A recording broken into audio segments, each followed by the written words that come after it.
Welcome to another RDWorks Learning Lab. This is a bit of an unscheduled session because in a strange sort of way I'm having a bit of a rant today.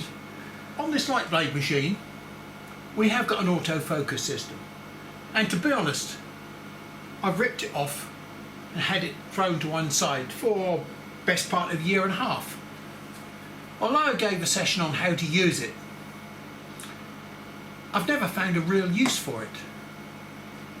But as part of this lens testing session, I decided, hey, maybe I could make life easy for myself by using it to speed up my tests. Now, instead of the scheduled set of tests I said I was going to do, I've changed my mind slightly. What I'm going to do, in the interest of saving time and wood and other materials that I shall be using, I plan to do probably about 4 tests across the top here. I will find approximately what the ideal speed is, and I'll box that speed with 4 tests so that we can see what happens.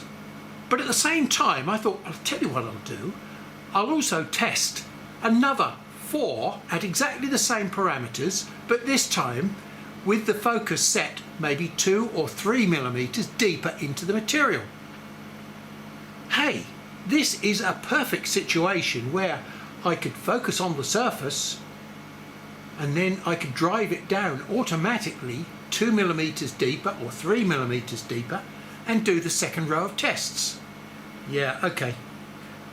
I'm now going to take you through some of the problems that I've encountered. So I decided I would start off my tests with the 1.5 inch lens.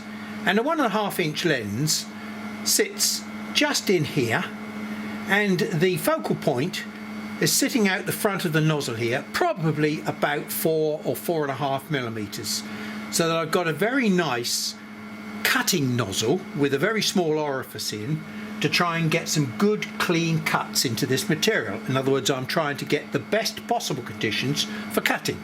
I've had to abandon that idea in favour of an older nozzle that I made, which sits the lens down another probably 4 millimeters deeper into the nozzle, so that the focal point now sits out here at about 7 millimeters. And that's what I've got in there at the moment. For the purpose of this exercise, I brought my autofocus pen out of retirement. You can see that it's got all sorts of muck and rubbish on it, which it collects from fumes that are on the top there when it's engraving. This bit here gets rather sticky. Ideally what you're trying to do is to set this up so that it gives you the correct focus on the surface of the material. Several ways that you can do it. First of all, I normally have my autofocus pen set well out the way. We'll just drop that down to around about 7 millimeters, 5, 6, 7. And I'll run my test, my little dot test. I'm running it very slow at 25 millimeters a second because, if you remember, we decided that the focal point appears to change with speed. The focal point doesn't really change, but the point of focus for the beam appears to change. And so what we've got to do is make sure we run it roughly at the speed that we're going to be using it. And we're going to be cutting this material in the region of anything from 5 to probably about 20 millimeters a second. So 25 millimeters a second for the test is not unreasonable. So that was 7 millimeters. Let's now go to 7.5. Now we'll go to 8. We'll just take a quick look at those 3 results. The one in the middle is probably the best, the thinnest line of dashes across the top. You can definitely see that the top one is very thick. So that's what we're looking for, the thinnest line of dashes. So there we are, we're looking at our focal point 7.5 millimeters below the end of the nozzle. So how do I go about setting up my lens so that it's perfectly focused on the surface there? So you set the autofocus so that it's sitting down on that reference shoulder there. That way you can move it around and put it back down and know that it's going to replicate the position that you're just about to set it in. Now, some people use a spacer. I'm going to use the surface of my material as a reference, 0. Okay, so I'm going to drop the nozzle down so that it just touches, so we know that's 0. This pen is actually a micro switch up in the top here with some sort of magnetic reed switch system going on up there. So if we slide that down until it just touches the surface, I'm going to take you somewhere else now and show you how to set that up. I've just turned the lights off so you can see the keyboard nice and clearly. I'm going to press the ZU button, and then I'm going to press the up arrow so that I can jump from the beginning to the end, and I'm going to go up 3 places to where it says diagnostics. Press enter. Okay, now here we've got a series of micro switch sensor panels, and if I press the Z sensor with my finger, you'll see that, hey, I can make it switch on and off. Gradually drop the sensor down very slowly until the light just comes on. There we go, just. Now I'm going to stand something light behind there so that you can see what's going on. You can see that we're now down at the work level with 0 space under here and the probe having just been made. Now I'm just going to drop the table away. I'm now going to run the autofocus, and you would expect the nozzle to sit on the surface and remain on the surface because that's where I set the switch. No, it didn't hit.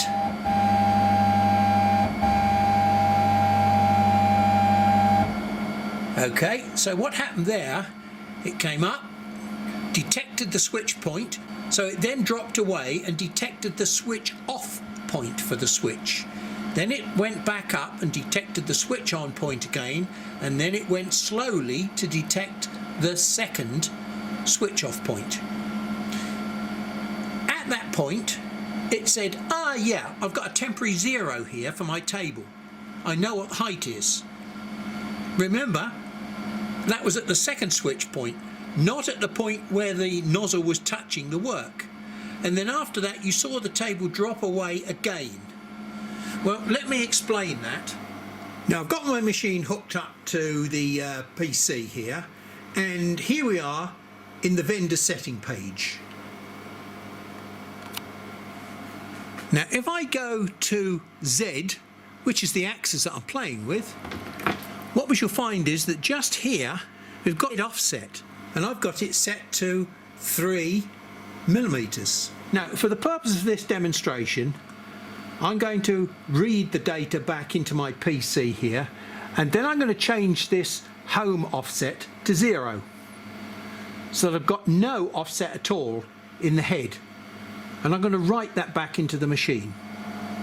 Now I'm going to do 2 things now. First of all, I'm going to press reset. As you can see, we've got a 0 on there. I'll do a machine reset, and if I've got any autofocus information set in there, it's gone. The table thinks it's at position 3000, somewhere in space. So that means every time I start the machine, I must autofocus, otherwise I lose that position. 1, 2, 3, 4, 5, 6 takes me to autofocus. It's come up, drop down, come up, drop down, and detected 0. You know where I set 0, with the nozzle sitting on the work surface. Let's go and have a look to see what the machine thinks 0 is. We've got a gap under there now. And what is that gap? 1.5 millimeters. Why isn't it 0? Because that's what I set it on. I can't get a piece of card underneath there. The sensor is still stuck on the surface. It's still not at its fully extended position. Okay, one of my wonky pictures. In its natural state, the sensor is fully extended. In its switch on position, we've got this position here. And in the switch off position, we've got this position here. Look, we've got 3 different positions for this switch. Now, the first difference here is the difference between the switch on and the switch off. And that is 1.5 millimeters, which is the 1.5 millimeters that you saw me measure underneath the nozzle. The nozzle was actually sensed with 0 at that point, but the machine has actually put 0 at the switch off point, not the switch on point, and that's 1.5 millimeters lower than the switch on point. So that's why we have a 1.5 millimeter gap underneath the nozzle. But we still haven't got enough gap underneath the sensor, because if I move that sensor off of the material now, when I come back onto the material, it's going to smack into the edge, damage the sensor. So that is generally why you don't set the sensor up on the work surface. So for example, if I had a piece of 3 millimeter under here, when I set my switch, this would finish up not at 1 millimeter interfering, but 2 millimeters clearance. And that would be the way that you would normally set it up. But I purposely set up on 0 so that I could demonstrate these principles and these problems. Remember, we've got a 1.5 mil gap underneath the nozzle when the machine currently says 0. I need 7.5 millimeters for my ideal focus. How do I get there? Well, it's actually very simple. If we go back into here, we just read this again. It says 0 just here for the offset. The difference between 1.5 and 7.5 is 6 millimeters. So I could put an offset in here of 6 millimeters, or 6.1 or 6.2, as accurate as you want it to be. And I'm going to write that back into the machine. And now we'll do the autofocus again.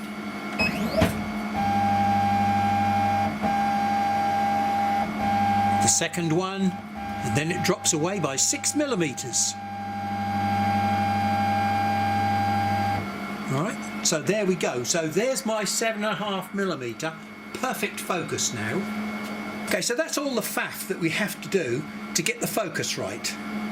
And if that was the only lens that I was ever using, it would be really, really nice and simple. But because I keep swapping lenses so often, this thing, it's just a pain to set up every time. But at least you know what the problems are now. Now, in the past, I've only ever really demonstrated the autofocus system up to this point here and shown people how to set it up. I've never actually tried to use it in anger. Well, today I wanted to use it for real and got very, very, very, very frustrated. Remember what I'm trying to do. I'm trying to cut 1, 2, 3, 4 at different speeds with the nozzle on perfect focus, 7.5 millimeters. And then I want to drop the nozzle down by, say, 3 millimeters, and I want to cut some out of focus, or with the focal point into the material. And so here we are, we're trying to formally test whether or not 3 millimeters for all these lenses will give us any advantage to depth of cut. So nice simple thing, program, different speeds, same speeds but different depth. The first thing we have to do before we can attempt this is to go into the general config system, and we have to make sure that it says map for pen axis is Z. Now you've seen, to get our focus correct, we've had to go into the vendor parameters and we've set this home offset to 6 millimeters. We then need to go into our parameter library and we need to press this button here, the advance button. We get access to this, which is enable pen up and pen down. First of all, we need to make sure we tick that, otherwise nothing's going to happen. And then we get these instructions here which say pen up and pen down. Now, I wonder what they actually mean. A pen going down or a pen going up. Now, that that makes sense, because you could possibly put a sprung-loaded pen on the head there, turn the lacer off, and use it as a plotter. Nobody would ever do that, but hey, I think that's the essence behind the whole of this. So, in real terms, down means up. Because to get the pen down, we can't move our head, but what we can do is move the table up. The same net effect. The pen is approaching the table. But the logic is the wrong way round. Okay, so let's consider that for a moment. We run the first set of tests with the focal point on the surface. We don't need to make any changes to this pen up or pen down because we've already got it set. When we come to do the second set of tests, we really want the pen to go down into the work or the table to come up. Let's just quickly go back to the machine. Now we've got this set to 0 with the focal point on the surface of the material, and we want to come up. Can we drive the table up? No. Can we drive the table down? Yes. So how am I going to get the table to come up and drive the focal point down into the material? But this is where you've got to be a little bit inventive, because they obviously didn't plan for anything like this. Well, here's the dilemma I'm facing. I've got the table as high as I can get it, but I want to put the focal point down into the material. So I've got to raise the table up beyond what the machine thinks it wants to go. And the only way that I can achieve that is if I raise the table up to start with 3mm higher than I want it. In other words, if I start off with the focal point in the material rather than on the surface of the material, then the first part of the operation I will have to drop the table down, which I can do, and that will put it onto the focal point. And for the second part of the operation, I will have to raise the table up to this unnatural position. There will still be enough room here, probably 3mm or so clearance, so that the probe will not hit on the surface of the work. Now that I know how to raise the table up and down with the autofocus, this ought to be very, very simple.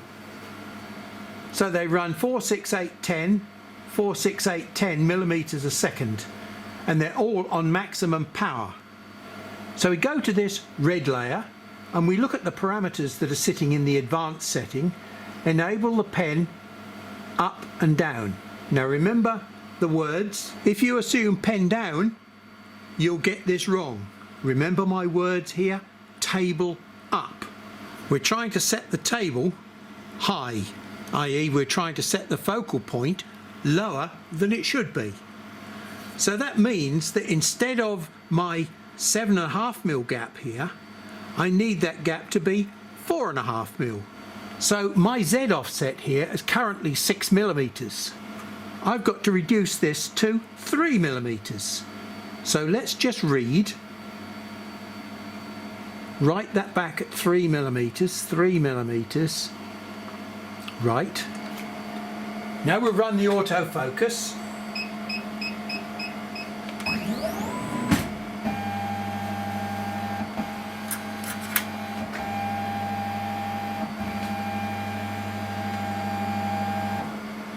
And we should have a 4.5mm gap there now.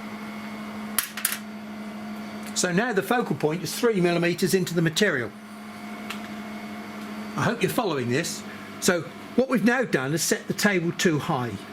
We cannot ever raise the table above 0, but we can always drop the table, which is great because now we can drop the table on this first layer to 7.5mm by lowering the table by 3mm. So we've got to go into the parameters for the red layer, and I've got that set to 4mm a second. So let's go into there and see what we've got set. We've got it enabled. We've got pen down. Now pen down, remember, means table up.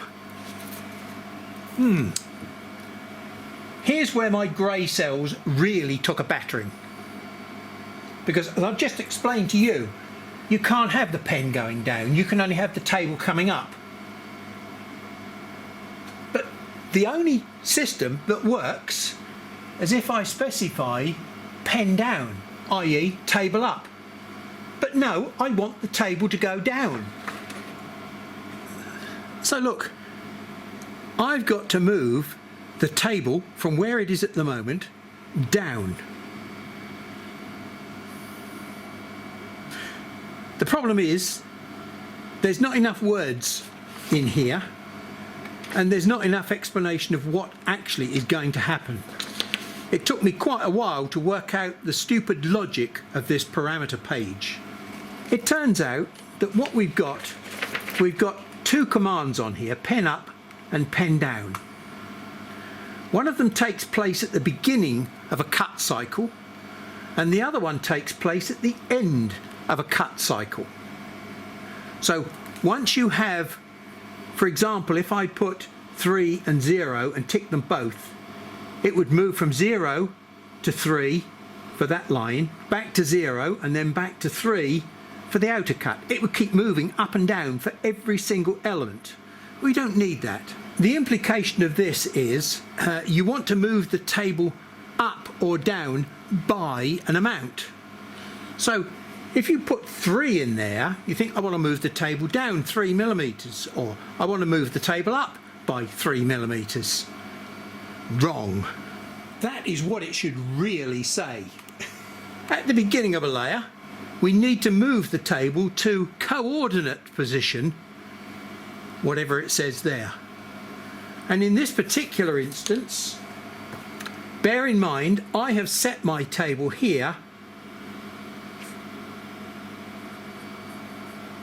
That is now 0.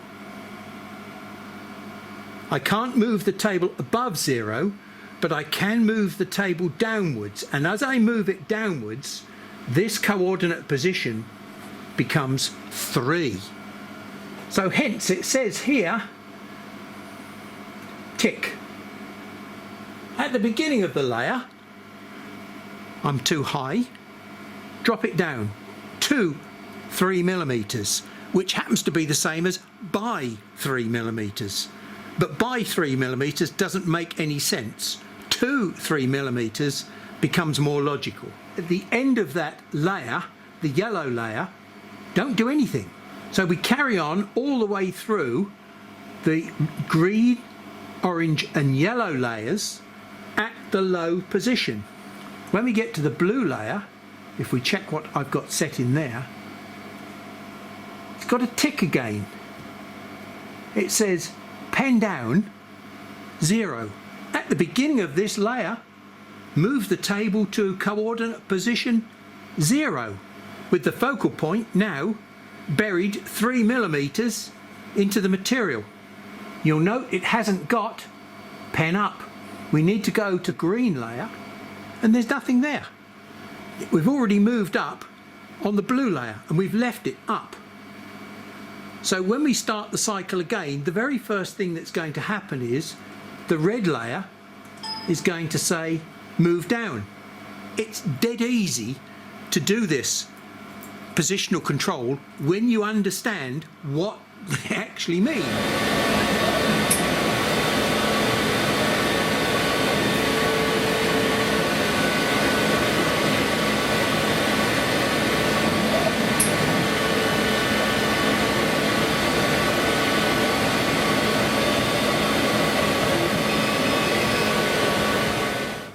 Well, dropping the focal point, you can clearly see the difference in the line thickness between these two sets of results. I've got to go back and do this properly, but already we can see that there is a difference between dropping the focus slightly, because look, this one has not cut and this one has. So we've gone from 6, which is a good one, to 8, which is a good one. Okay, so now I'm back off holiday and I've got that little bit of programming sorted out. I can start the long journey of burning wood, burning MDF, burning acrylic, And I hope I may well have taken the mystery out of it for some of you guys that have an autofocus system. I mean, after this job is over, I should be taking the autofocus system off again, and I shall only put it on if and when I ever need it in the future. Thanks for your time, and I'll see you in a few weeks. Bye for now.